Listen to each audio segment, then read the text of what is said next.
Et je vous dirais, parce que vu que je suis coincé chez moi depuis, là, ça fait 2 jours, donc j'ai eu le temps de lire un peu,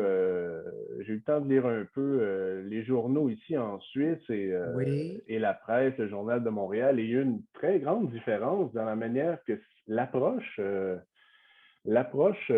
peur que je vois qui est faite avec la presse et le Journal de Montréal et les journaux européens. C'est vraiment, ça m'a surpris et choqué de voir qu'on met l'emphase sur oh mon Dieu. Ah, il y a l'article que je viens de voir maintenant, plus de 3000 lits vont être occupés. C'est la prédiction. Plus de 3000 lits vont être occupés, plus de 400 patients aux soins intensifs. Voilà, mais ils ne donnent pas le pourcentage des COVIDés.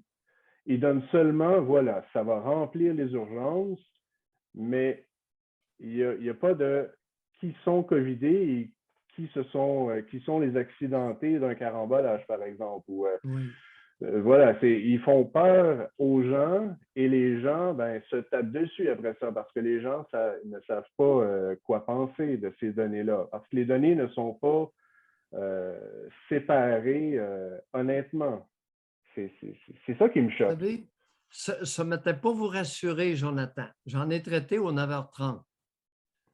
Alors, dans la Presse Plus, il y a un article sous la plume de Ariane Lacourcière qui se lit comme suit. Écoutez bien, de 30 à 40 des patients hospitalisés actuellement avec un diagnostic de COVID au Québec ne sont pas traités principalement pour cette maladie.